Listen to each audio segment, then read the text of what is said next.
4월 마지막 주간까지 창세기 22장 1절에서 10절 말씀까지 창세기 강의를 했습니다. 5월 한 달은 가정의 달이므로 가정에 대한 말씀을 드렸어요. 우리는 세상에 어떠한 재물이든지 다 드릴 수 있어도 자신의 아들을 바친다는 것은 피할 수밖에 없을 것입니다. 하나님이 아브라함에게 허락해 주신 이삭을 하나님의 명령을 따라 모리아 산상에서 결박하여 하나님께 바치려 했던 아브라함의 놀라운 신앙의 자세를 보면서 아브라함의 신앙은 순종과 단념과 결단이었다고 말씀드린 적이 있었습니다. 자, 순종은 하나님의 말씀에 절대적으로 순종했다는 것이고, 단념이라는 것은 하나님의 명령을 지키지 않고 제사를 바치지 아니하고 피할 수 있는 길이 없을까 하면서 옆길을 내다보고 있는 마음을 억누르고 단념해 버림으로써 제사가 이루어졌다는 것이고, 결단은 마지막에 가서 칼을 들어 내리치는 결단을 통해서 열매를 맺었다는 것입니다. 자, 오늘 봉독해드린 11절 이하 말씀 가운데는 그런 최고의 제사에 대해서 하나님께서 응답해 주신 내용이 기록되어 있습니다. 성경 말씀을 자세히 살펴보면 하나님께서 사람의 기도에 대해서 응답해 주시는 응답이 여러 가지 모양으로 나타나고 있는데, 예를 들면 구약의 엘리야 사건을 보게 되면 열왕기상 18장의 갈멜산 꿀대기에서 하나님 앞에 간절히 기도할 때 먼저 불이 임하고 그 다음에 비가 내렸다는 말씀이 있습니다. 자, 우리 사람이 이 세상을 살아가려면 물과 불은 2대 생활의 요소인 줄로 믿습니다. 자, 우리 사람의 몸은 체온, 즉 열이 있고, 이 몸에 습기, 즉 수분이 있는데 이것은 사람이 살아있다는 증거입니다. 사람이 죽으면 열이 떨어지고 또 수분도 말라 없어져 버리는데, 생기는 물과 불의 요소로 되어 있습니다. 엘리야의 기도가 하늘에서 불이 떨어지고 계속해서 비가 내려서 물과 불로 응답하셨다는 것을 말씀드린 적이 있습니다. 또 솔로몬이 하나님의 성전을 완성한 후에 긴 기도를 드렸을 때 영광이 그 성전에 가득 찼는데 성전에 구름이 가득 차서 사람들이 감히 들어가지 못하였다고 했어요. 자, 구름이 임함으로 말미암아 하나님께서 응답하신 것을 보여주었던 사실을 말씀하고 있습니다. 이러한 경우에 구름은 하나님의 영광을 표시하는 것입니다. 예수님께서 산에서 내려오실 때 나 환자가 예수님께 나와 주께서 원하시면 저를 능히 깨끗하게 하실 수 있습니다 라고 기도를 드렸을 때 예수님께서 즉시 손을 펴 그를 만지시고 내가 원하노니 깨끗함을 받으라 하시니 그 병이 즉각 치료되는 기도의 응답도 있습니다. 고린도후서 12장을 보게 되면 바울사도가 병이 들어서 그 병을 치료를 위해서 3번 하나님께 간절하게 기도를 드렸는데 내 은혜가 내게 족하도다. 이는 내 능력이 약한 데서 온전하여 짐이라 라는 음성을 들었습니다. 그러나 하나님의 물이나 불을 본 것도 아니고 구름을 본 것도 아니고 병 나은 것도 아니었습니다. 하나님의 음성이 들려오기를 내가 비록 약하지만 몸에 병도 있지만 사탄의 가시가 있지만 그 상태가 은혜의 상태라 라고 하셨어요.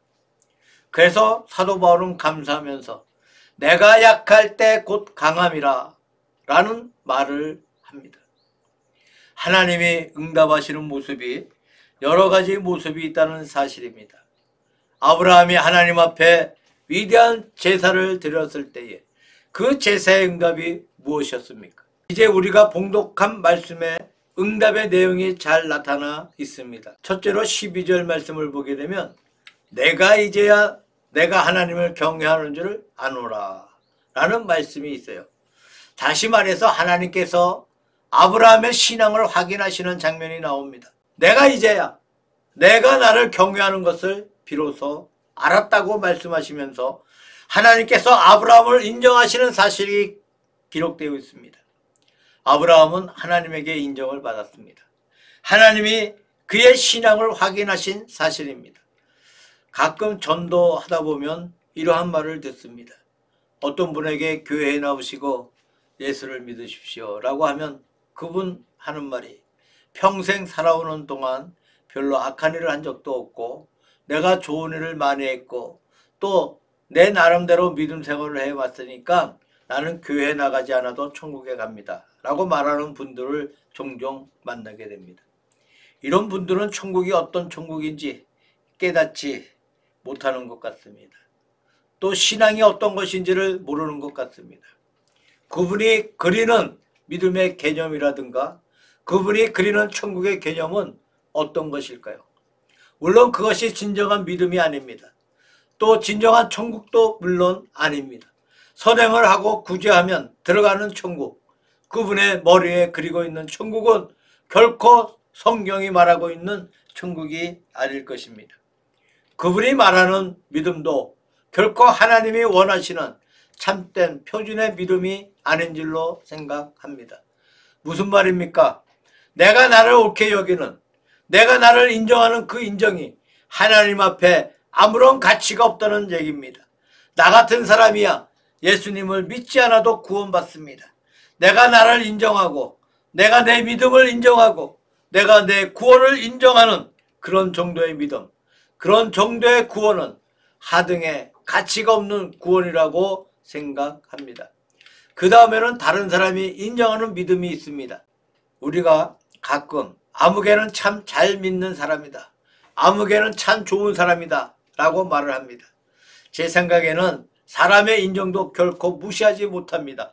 더구나 오랜 세월을 통해서 많은 사람이 인정했다는 것은 하나님의 인정이라고 보아도 괜찮을 것 같습니다. 사람은 한 번 속고 두 번 속고 알면서 속는 것이지 항상 속지 않습니다. 영원히 속지 않습니다. 그래서 주위 사람들의 오랜 세월을 통해서 판단하는 판단은 대체로 옳다고 해도 과언이 아닙니다. 하지만 사람은 절대적인 것이 아닙니다. 어떤 때는 오판을 해요. 잘못 믿는 사람을 잘 믿는 사람이라고 하는, 좋은 사람을 악한 사람이라고 하는, 악한 사람을 좋은 사람이라고 하는 오판을 내린다는 것입니다.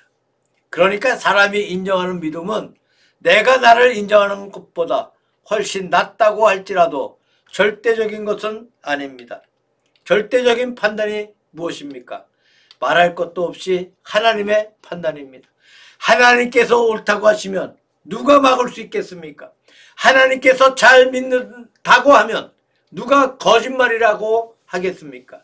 이것은 절대적인 가치가 있는 판단입니다.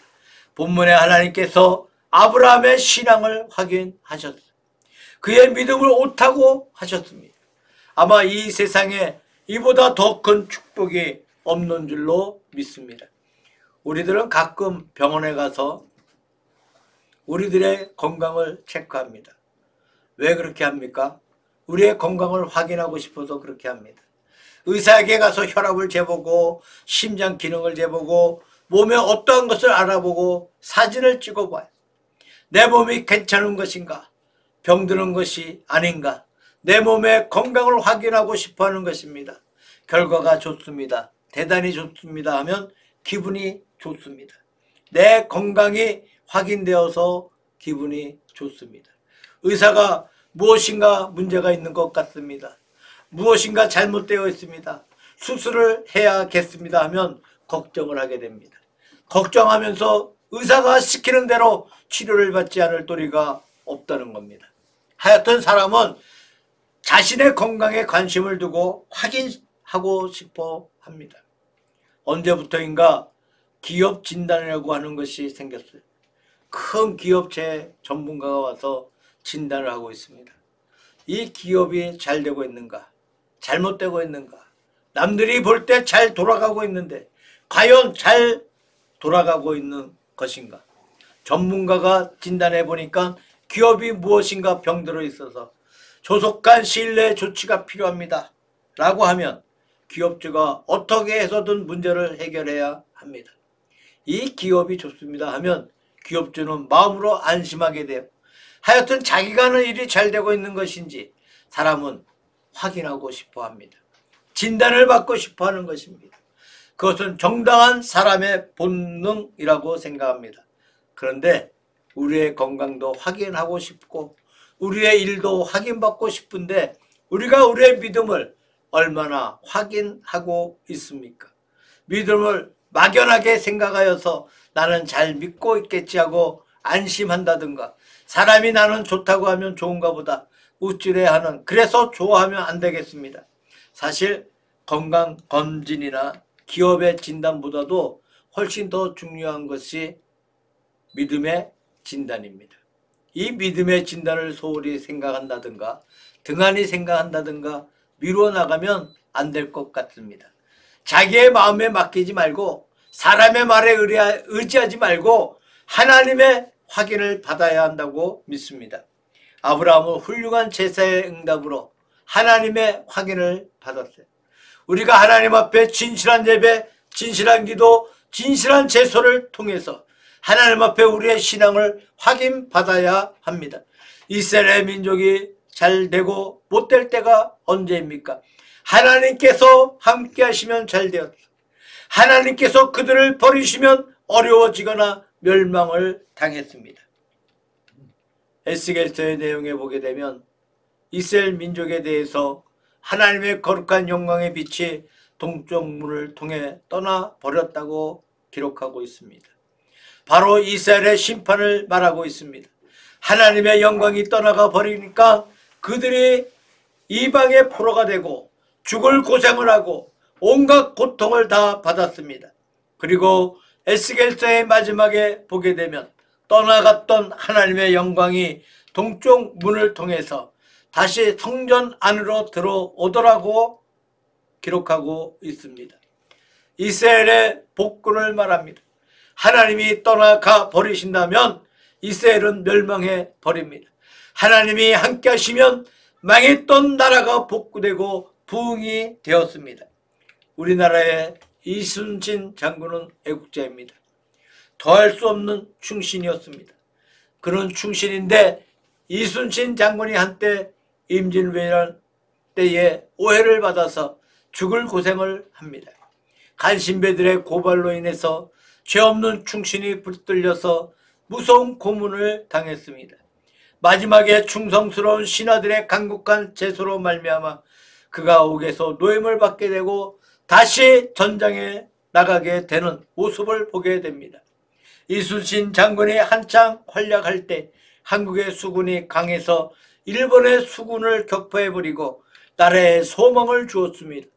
이순신 장군이 옥에 갇혔을 때에는 우리나라는 다시 위험한 가운데 빠집니다. 국가가 흔들렸다. 그가 복귀했을 때 나라가 다시 든든하더라는 그러한 이야기를 들을 수가 있습니다. 우리나라 과거 역사를 볼 때에 안타까움을 금할 수가 없습니다. 이순신 장군 한 분만의 문제가 아닙니다. 참으로 과거에 애매하게 죄 없는 충신들을 얼마나 많이 죽었는지 말로 닿을 수가 없습니다. 사람의 오판 때문에 그렇게 되어졌습니다. 지금의 정치도 그렇습니다. 정치인들이 서로 물고 늘어지고 있습니다. 대통령은 영부인 때문에 정치적인 공세를 받고 있습니다. 공적인 사람은 선물이나 봉투를 함부로 받아서는 안 됩니다. 해병대 병사의 사건도 그래. 대통령이 나설 일이 아니었습니다. 담당자들에게 맡겨놓으면 잘 처리되었습니다.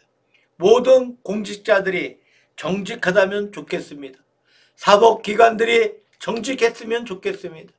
권력의 돈에 후들리는 일이 없었으면 좋겠습니다. 하나님은 오판하지 않습니다. 하나님께서는 잘못하지 않습니다. 하나님께서는 간신배의 말을 들으시는 법이 없습니다. 간신배라면 사탄밖에 없는데 사탄이 하나님 앞에 무고를 드리지만 하나님은 쏙지 않습니다. 하나님의 판단이 가장 정당한 판단입니다. 하나님께 신앙의 인정을 받는 것이 제사의 제일 좋은 첫 번째 응답입니다. 두 번째로 하나님이 아브라함을 인정하시자마자 아브라함이 눈을 들어보니까 수양 하나가 수풀에 뿔이 걸려 있습니다. 그래서 그 수양을 이삭 대신에 그 양을 결박해서 제물로 바쳤다는 말씀이 기록되어 있습니다. 자, 아브라함이 하는 말이 여호와 이래, 여호와께서 산에서 준비하신다고 고백합니다. 자, 제사의 두 번째 응답으로서 하나님께서 준비하신다는 사실을 체험했습니다. 그의 제사가 응답되었다는 증거로 하나님께서 다른 제물을 준비해 놓으셨습니다. 순간적으로 봤을 땐 없었어요. 제물이 없어서 칼을 들고 내리치는 결단이 있었는데 그 순간 수양이 수풀에 있었다는 겁니다. 언제 어디서 나왔는지 알 수가 없어요. 기적적인 하나님의 역사였다고 생각합니다. 중국 오지에서 선교했던 선교사 허디슨 테일러가 있었습니다. 그가 아무런 후원도 받지 않고 맨주먹으로 중국에서 선교를 했습니다. 마지막에 그의 명성이 높아지고 그를 도와주는 많은 후원에 의지해서 2200명의 선교사를 후원하는 훌륭한 일을 했습니다. 테일러는 일생에 두 가지 고백을 했다는 말이 있어요. 에베네셀의 하나님입니다. 사무엘상 7장 12절의 말씀에 여호와께서 여기까지 우리를 도우셨다라는 에베네셀이라는 말이고, 또 하나의 말씀은 여호와 이레, 하나님께서 준비하신다라는 말씀이었다고 했어요. 자기를 여기 중국 오지에까지 이끌어 주신 분이 누구신가? 바로 하나님이시다라는 것입니다. 자기를 여기 중국 오지에까지 이끌어 주신 분이 누구이신가? 바로 하나님이시다라는 것입니다. 내 마음대로 온 것도 아니고 누가 보내서 온 것도 아니고 하나님께서 나를 보내셨다는 에베네셀의 신앙과 하나님께서 여기서 나를 위해 준비해 주신다는 여호와 이레의 신앙으로 놀라운 큰일을 이루겠다는 것입니다. 이제 좀 더 넓게 세상을 바라보면 하나님이 준비하신다는 것이 얼마나 많습니까? 우리가 순간순간 사는 것이 다 하나님이 준비가 아니면 아무것도 할 수가 없어요. 어린아이가 태어날 때 사실 자기는 아무것도 모르고 태어난 것뿐이에요. 부모들이 태어난 아기를 위해서 만반의 준비를 다 갖추고 있습니다. 부모의 전적인 준비에 의지해서 태어나서 생명을 유지하는 것이지, 그것이 아니면 아기는 하루도 생명을 유지하지를 못합니다. 이것이 뭐예요?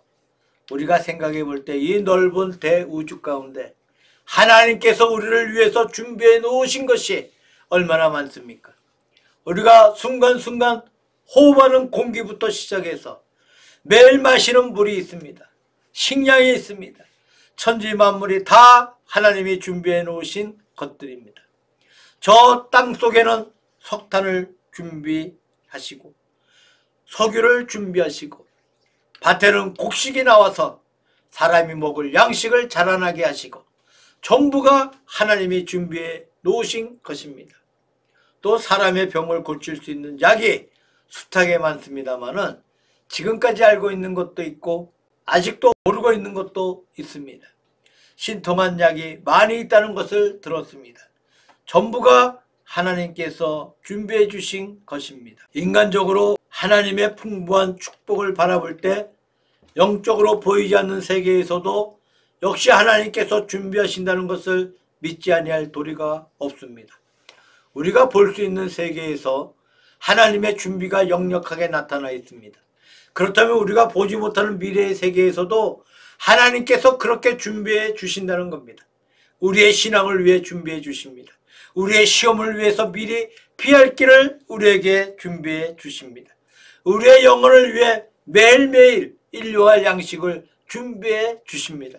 우리의 깊고 깊은 진리와 깊고 깊은 계시의 음성이 성경 말씀 가운데 가득 차 있습니다. 우리가 성경을 통해서 일생을 준비해 나간다고 해도 끝이 없어요.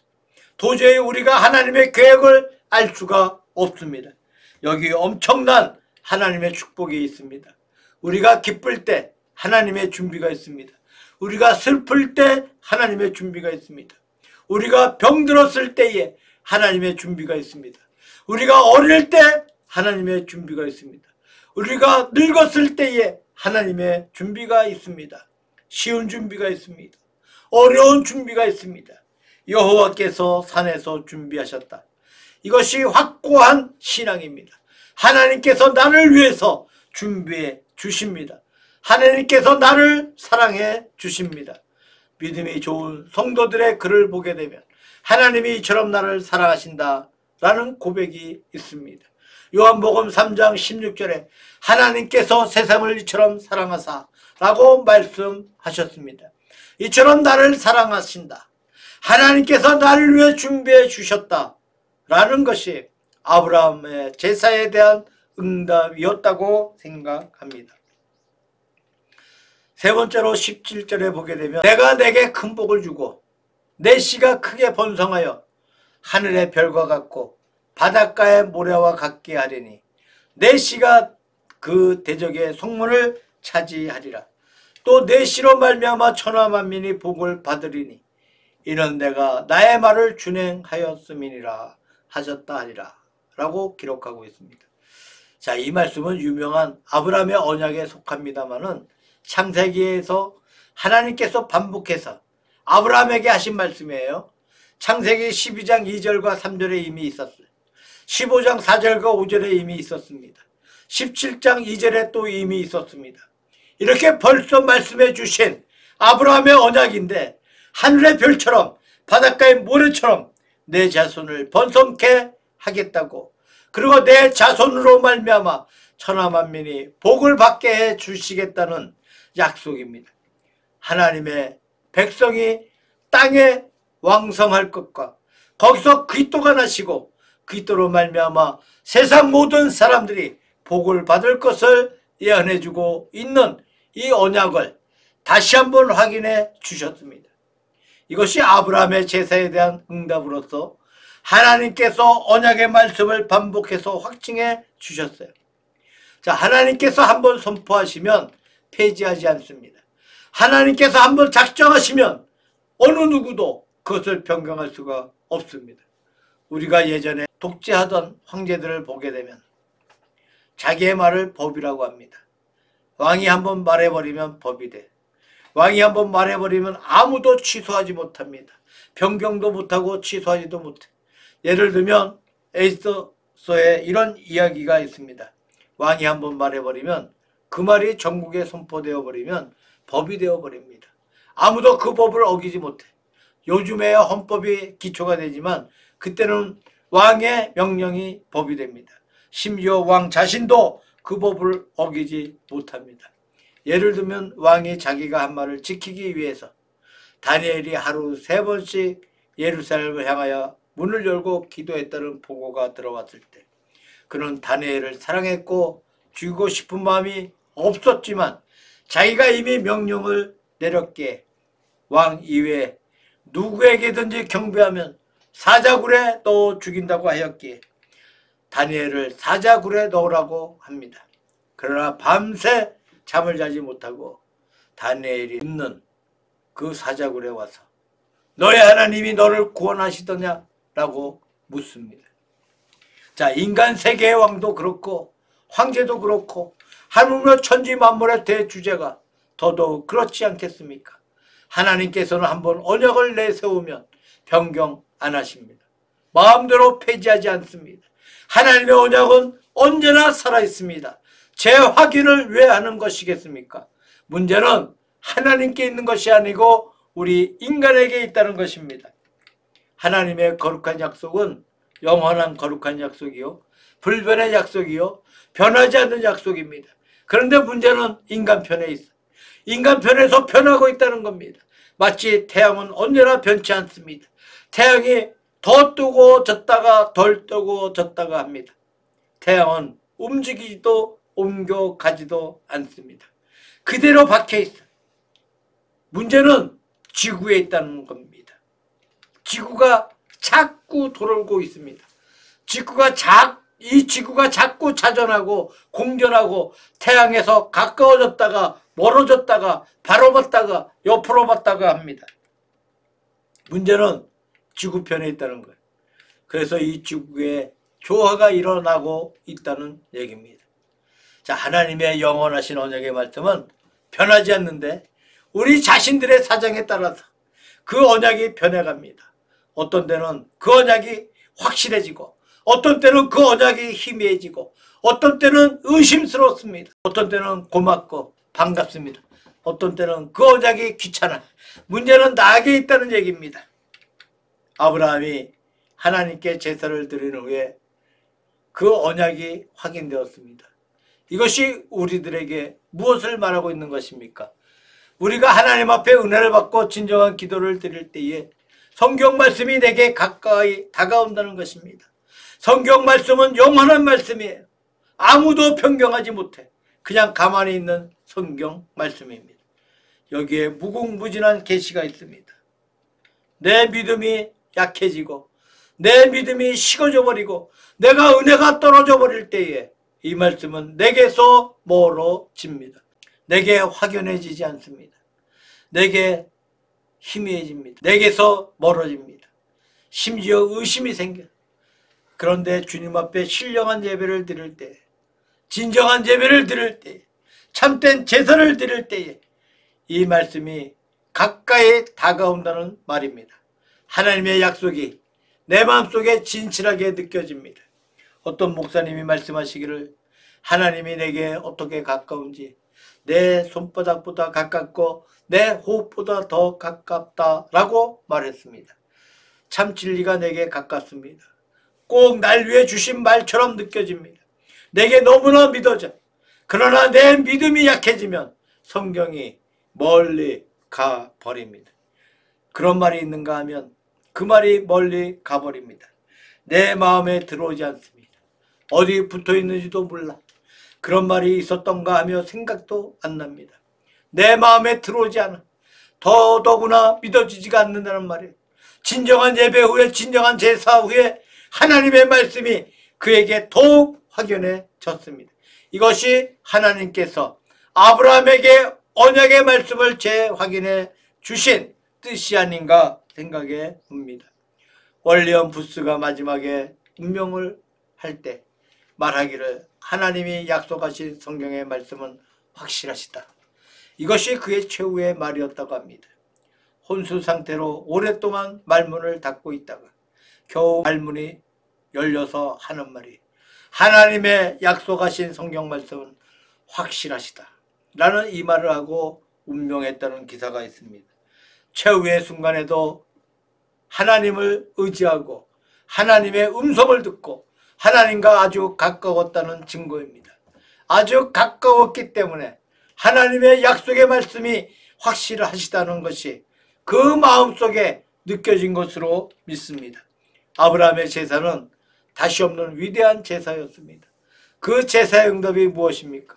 아브라함의 신앙이 하나님으로부터 확인받았고 하나님께서 그를 위해 준비하신다는 여호와 이레를 확인하였습니다. 그리고 그에게 주신 축복의 약속인 아브라함의 언약이 재확인되었습니다. 우리가 신령과 진정으로 예배를 드릴 때, 우리가 하나님 앞에 참된 기도를 드릴 때 우리도 역시 이러한 축복에 참여한다고 믿습니다. 하나님 앞에 인정을 받는 믿음이 되기를 바랍니다.